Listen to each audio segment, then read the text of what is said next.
was misguided. He carried a blade. Standing at the sky's edge. Now, I've forgotten the story behind this one, but I know it was interesting, the subject matter for it, because it wasn't it J.P. Bean? Yeah, a dear friend of mine, we seem to be talking quite about loss. Yeah, it's all lost. Yeah, but it figures quite a lot, unfortunately, in my stuff. But Julian, J.P. Bean, he wrote a brilliant book that's still on the bestsellers list locally, and probably nationally, I think, called The Sheffield Gang Wars. And I read that book when I was 14. And Julian was a really good friend of Dad's. He was quite a bit older than me. But he was a brilliant writer. And he lived near me. And we used to get in touch quite a lot. And what was great with Julian was he didn't drink. He just drove. But he'd always he'd ring me up and say, I'm going to this exhibition, or I'm going to go and see this group at such and such a place.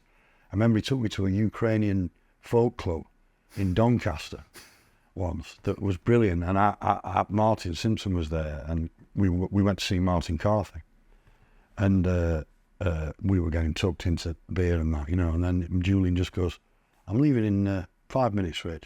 You either went with him or you'd be stranded. So it was great for me because I'd see lots of interesting things and get a lift there and back and have the joy of his company, which you'd always learn something, or the discussions that we'd have were always really, for me anyway, they were interesting. But I came up with that song. It was one of those that was a dog walk song, the idea for it.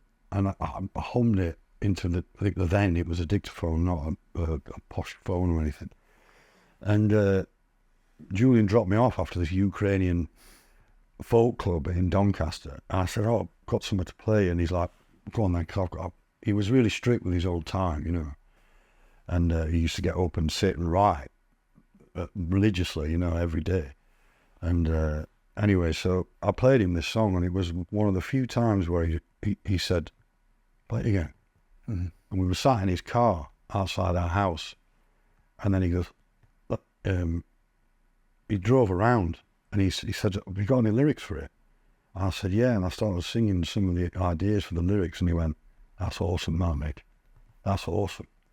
And it was a real encouragement from him that made me pursue it, because it was quite off-piste, if you know what I mean, for the kind of thing that I was doing absolutely. Before. It was such a kind of leap forward, that whole record.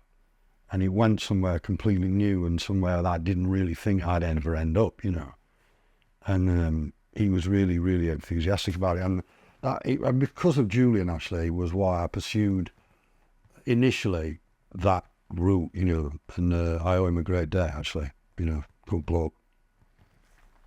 It's the only song that's got owls and blades in it. Yeah. I had to get, there's football references. I mean, some of the new ones, as you know, like loads of hidden Sheffield kind of, they're in a lot of the songs. They're like Easter eggs, aren't they? Yeah. Easter eggs for kids in garden, yeah. There's lots of references and stuff to Sheffield, but a lot of them are hidden and they're subtle in a lot of the lyrics. So, yeah. What was it? Jacob was misguided. He carried a blade. So much fear in the city. It carried him away. Young men are fighting and losing their lives.